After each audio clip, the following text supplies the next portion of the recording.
Hello, everyone, and welcome back to the Dwarven Tavern. I am your host, Dr. Jeff Goins, and this time we are going to be reviewing, and I keep saying we because, obviously, my head is twice the size of the normal human's head, being a dwarf. This time we are going to be talking about the Lost Omens, the Mwangi Expanse, and it goes for $49.99 at Paizo.com/Pathfinder and bookstores and wherever you can buy this book. That's where this book will be. So, what is this book? Well, it's a setting, and it's an African equivalent setting for the Pathfinder world, and I'm always in favor of expanding whatever world you're playing in. You can also use this book for your own homebrew. If you have different continents or whatever, there's bound to be an equatorial continent that has dark-skinned beings, entities of various heritages. So, and that's what it is. Before getting into the book, the production of vitamin D in sunlight is what causes our skin to be dark or light, and that's all there is to it. The more sunlight you're in, as in Africa, Sahara Desert, various other equatorial locations like South America, Central America, and so forth, and Africa and Australia and so forth, you have dark skin because the sunlight is more prevalent there, and it is bad to overdose on vitamin D, which is what your body produces in the contact with sun. So there you have it. That is that. Now, as far as the book goes, they have created this very rich world of varying peoples, plural, and they have created, like, it's what I see them as having done is taken the major phenotype traits for the various inhabitants of the continent of Africa, like Nairobi, Niger, Egypt, even, because there are equivalents, and taken all of the people there and observed their phenotype traits, like this, the actual tone of the skin, the size of the head, the shape of the jawline, various things like that are prevalent in people of each region, and made a counterpart to that region. The Alagi, the Ekagi, the Kalagi, the Mbiki, the Taralu, and so forth are all peoples of the Mwangi Expanse. And I did a little bit of digging and found out that Mwangi, it translates using a translator. It translates in the language of the Kenya-Rwandans as many, M-A-N-Y. So the Mwangi Expanse is literal translation is the mini expanse, or the expanse of many, and they put them all in here. The indigenous inhabitants of Mwangi are the Alagi, the Ekagi, and it's an AE diphthong, so I'm not really sure if it could be an A as in aerospace, it could be an E as in Mycenae. But that diphthong, the AE diphthong, is it's present in a lot of different words, and it's pronounced different. So I think it's speculative as to exactly how it's supposed to be pronounced, unless you ask the actual author. So the book itself goes into the people, obviously, and if you want to play something from Kenya, you look and you find the proper attire as far as the regional illustration goes. If you want to find somebody from Rwanda, You want to play someone from, I don't know, from Gabon, which is a sub-Saharan African country. You can do that. They're obsessed with Elvis, and they're very much the Jesus Elvis people, which is awesome. I had an anthropology professor who was married to a lady from Gabon, and it was pretty cool to hear the stories he had to tell.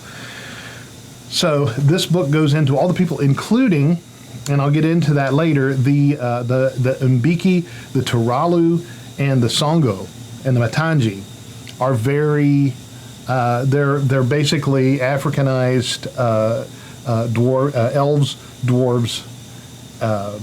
The Songo are halflings, and the Matangi are the orcs thereof. So, and you also have things like the Anati, which are like shape-shifting spider people, which is really cool. The Knolls, Gripply, the Shisk, and so forth. And so they have a lot of indigenous people that are like the major heritages of that region, which I love expansions. I don't care what they're about either. Some people are haters, and haters gotta hate, I guess. But that don't bother me. Then the book also covers religion and the gods of the continent, the geography of the continent, which is important to know, which like the Bandu Hills, the Barrier Wall, etc. Blood Cove, other areas like the Jaha, Kibwe, Mazali, Nantambu, and so forth are major chapters that cover the various things, and I'll get into that. And then there's a bestiary that covers the indigenous creatures, or a few of the indigenous creatures. I'm sure, well, first of all, there's a lot of other books that have creatures that could be from in an African setting. All of the bestiaries, you can find something that can be there. And then I'm sure that there's room for expansion for more books, more books, right? But in this one, they have like a dozen or two. No, it's not 2 dozen. 1, 2, 3, 4, 5, 6, 7, 8, 9, 10, 11, 12, 13, 14, 15, a little over a dozen different indigenous creatures to the Mwangi Expanse. And then, of course, a glossary and index on page 308. This is a 308-page book. So it in itself is pretty expansive. So into it, of course, the illustrations are standard, Paizo, excellent. I like that they've, it's not that I don't like War as far as an artist goes, but he's basically done everything, and he is everywhere, and I do like to mix it up a little bit and see someone different, which they have done tremendously. They've got the cover artist is Katarina Burmack, which is not War. It's got a nice little map here on page 8, which is it covers an area of about, it's 150 miles for this, and it's about that, so it's probably about 700 or 800 miles wide by probably 1,200 miles north to south. And that's a pretty good expanse of countryside to have a lot of different adventures in. It has about 24 different countries. The Mwangi jungle is enormous, like the Congo or something equally as jungly. You can put the jungle, whatever jungle setting you want, but it's a big jungle. I mean, they're still discovering in South America and Central America. They're still discovering through satellite imagery. They're still discovering cities that were never seen in this day and age. So the brief history is it starts at an unknown period of time in the past, which is the Age of Serpents, and then it goes to the Age of Legend, the Age of Darkness. And the whole thing covers about 10,000 years because it starts at unknown, so who knows how long that is. But the first recorded history, it begins in 5293 AR, which is before Reckoning. AR before Reckoning. Then it goes all the way up to 4721, which is the present, which is the Age of Lost Omens, which is where this setting is now. There are lots of good illustrations, and of course it's also Paizo standard, or Paizo stando words, that it's standard Paizo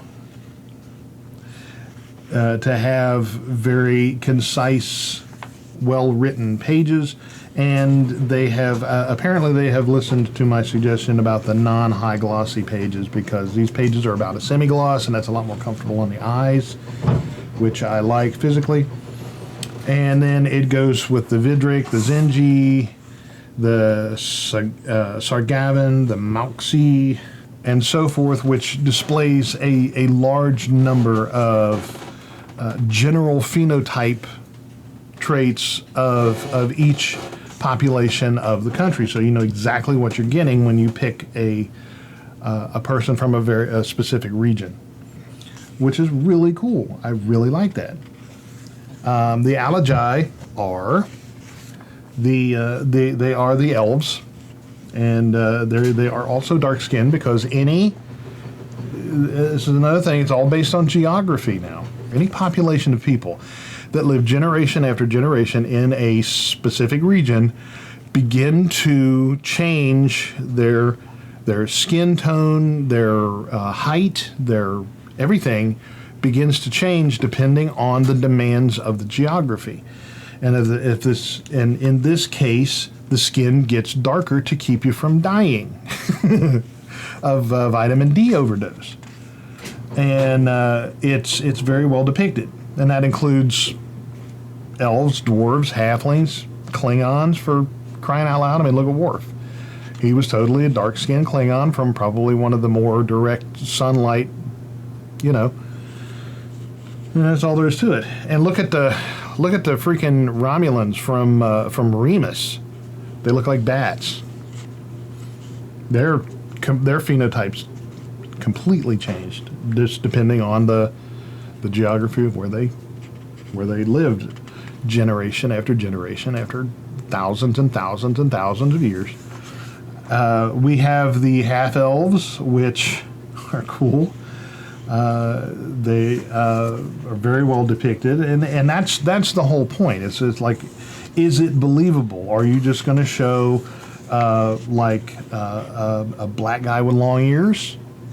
Or is it going to be an elf whose skin has changed over the course of millennia to accommodate the presence of more direct sunlight? Because Swedish elves would be almost probably transparent, right? Because the northern countries, they don't have as much direct sunlight. So instead of just roughly translating, pointing pointy ears on, basically putting pointy ears on Africans, what they've done is they have created a race, or not a race, that word again, a heritage of elves that have grown into dark skin. And they've done so very well. Here on page 51 is a really good example. The Kalagi are also a race of elves, a heritage of elves. They're all elves, and even elves, there's only one race, because elves can interbreed with humans, meaning that they're close enoughly. They're closely related enough to be considered a single race with elven heritage. And so, race has never, heritage has never, or ethnicity has never played a point of contingency in any of my games.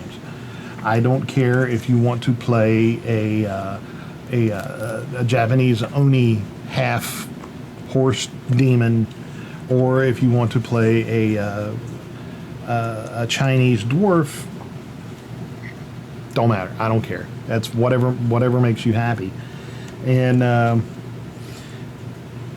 that's I think that's the way it should be, because it's not just about my sensitivities and my proclivities and preferences. It's about everybody at the table has a in my opinion, they have a right to do what they want to make themselves happy, and I don't force any things like that, or whatever. It's just I'm just pretty, I guess I'm cool with whatever. I'm down with it. The Mbiki are the dark-skinned dwarves, which their skin tone ranges from very dark to not so dark, and they're pretty sharp. The Turalu are another.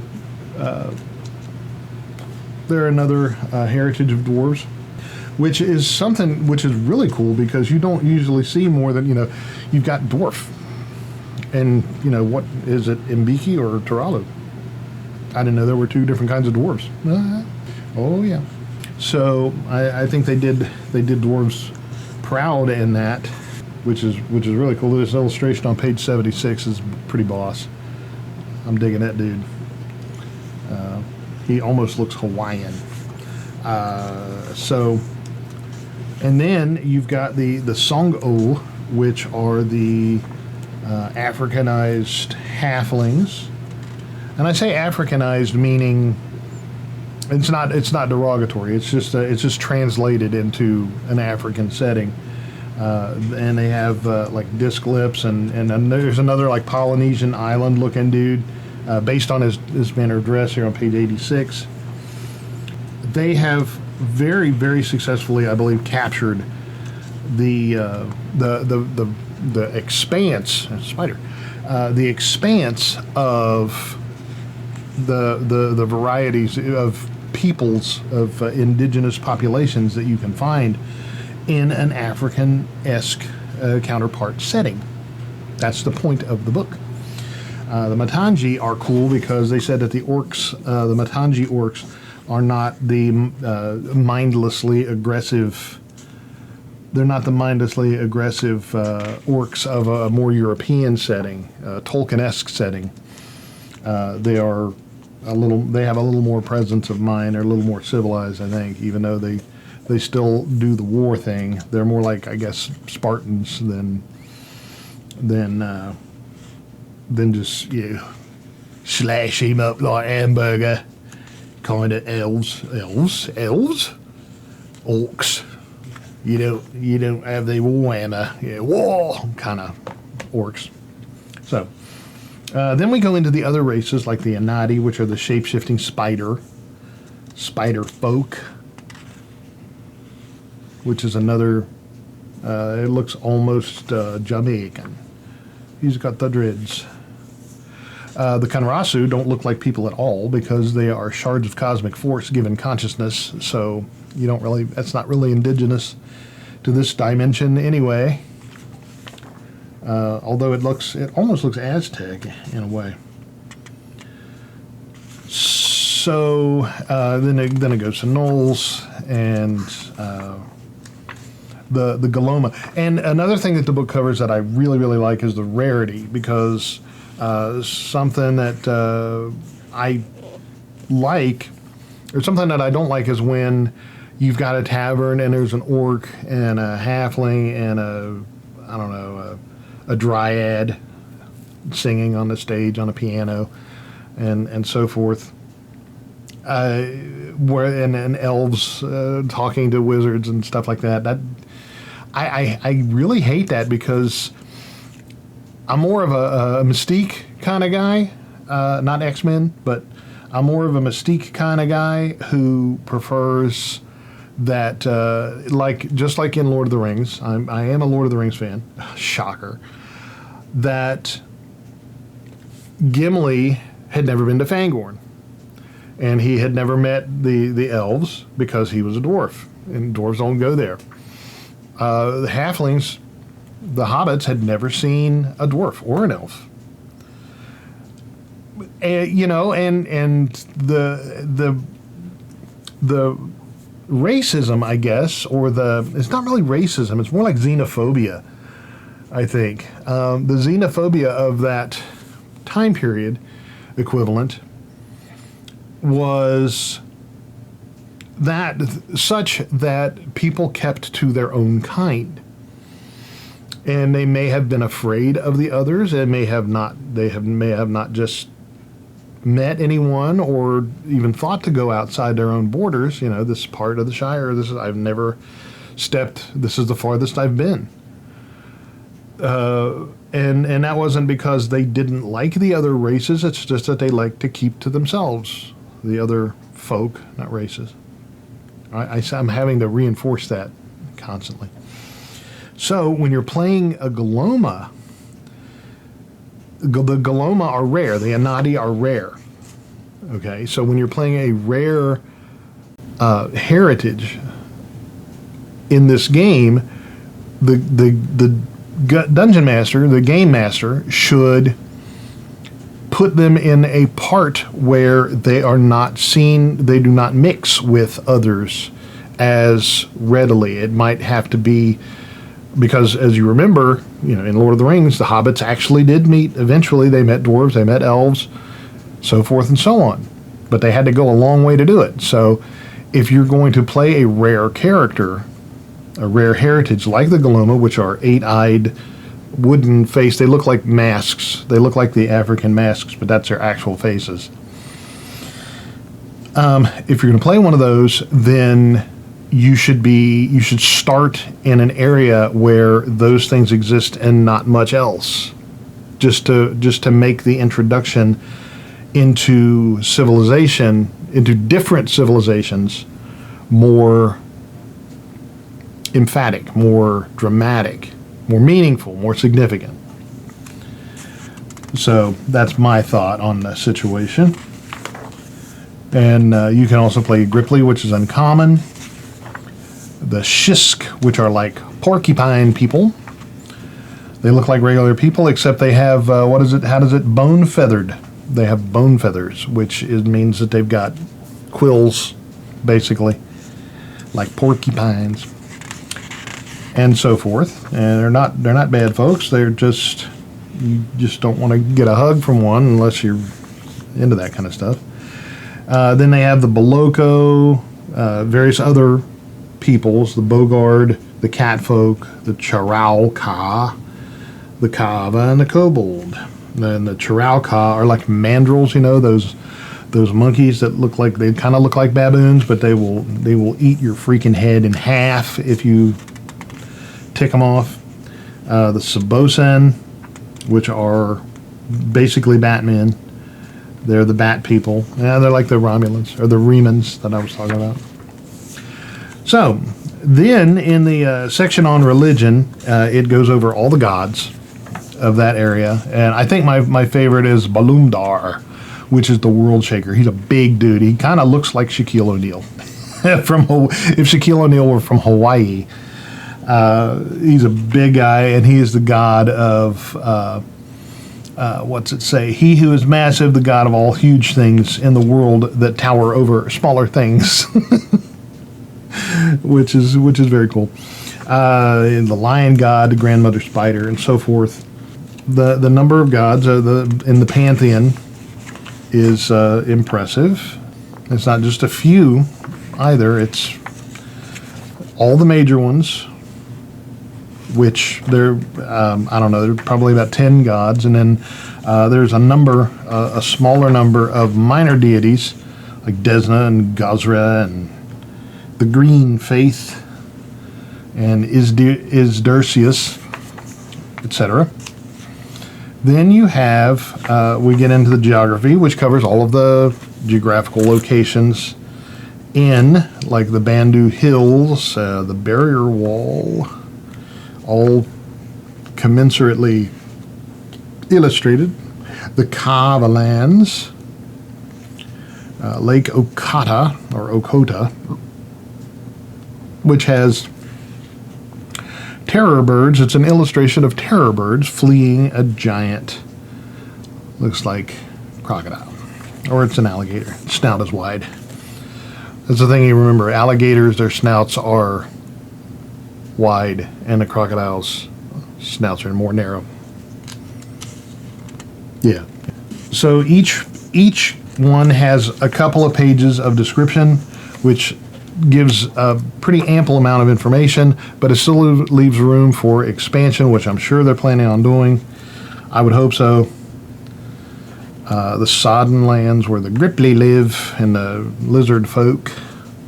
I don't know why lizard folk would talk like that, man, unless they were smoking something.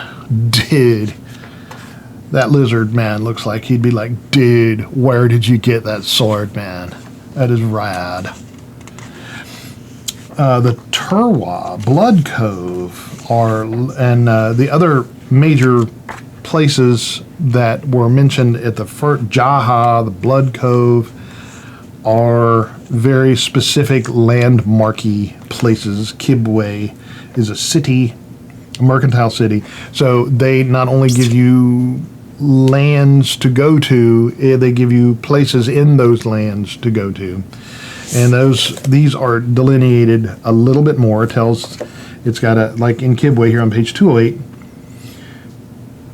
Settlement 6, it's a neutral city, government as a representative council, population of 5,162, which is 71% humans, which is predominantly Zinj, 8% elves, 5% orcs, 5% lizard folk, and 11% other, which would be all the others.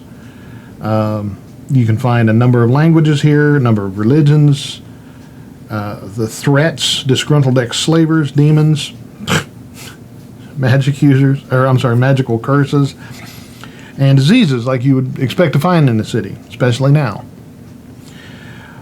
Then it's a trade hub, and it basically just goes down the list of all the things that you need to know as a game master about what this city has in it. And it does that with all of them. All of the major places, and then it's got things like pillar watchers and the geography and the neighborhoods, and that would be groups. The pillar watches would be a group of people in the city of the watchers, so forth and so on. And it just gives a really good rundown on what's in the city to make it as immersive and detailed as possible in the amount of space they have allotted to put it. Mazzali is the same way. It has a government type. Mazzali is a divine theocracy, so we'll stay away from that. Unless it's a good theocracy, which I don't know if there are any. That's up to you. I'm sure there are. There are good people in every religion, I think, but I don't know. I'm not getting into that. Nantambu is also that away, and so forth and so on. And it's just got illustration upon illustration of the varying peoples and places and things in the city. Then we go into the bestiary, which has very, very specific creatures, including the ones that were player races, like the Chirauka here on page 296, and it also had the Kava, the Karina, so forth and so on. Standard Paizo monsters, imaginative and very, very much designed for this setting. The Solar Ibis, and so forth. And then we go to the glossary and index. So my assessment of this book is very good. It is very good. It's $49.99 from Paizo.com/Pathfinder, and I think they did a brilliant job of putting this continent together. I believe that there was probably a considerable amount of research done, and I mean, there's anthropology, there's geography, there's a lot of biology going on in here, and it's just a well thought out and well put together piece. I give it 5 axes because it delivers what it promises, and that is complete delineation of an entire continent. Vibrant and boundless, as it says on the back of the book. South of the forbidding barrier wall mountains lies a land of illustrious history and immeasurable natural beauty. And I agree. I mean, the artist did a really good job of it. So, yeah, 5 axes. The Mwangi Expanse from Paizo for Pathfinder 2. Definitely look into it, pick it up if you want to go to that continent and have some adventures and maybe get eaten by a giant alligator. Crocodile. So, on behalf of the entire cast and crew of the Dwarven Tavern, I am your host, Dr. Jeff Goins, wishing for you to want for nothing but adventure. And at first I feared it, and then I charged down the rains in Africa on a horse with no name. Thanks for watching, and we'll see you next time.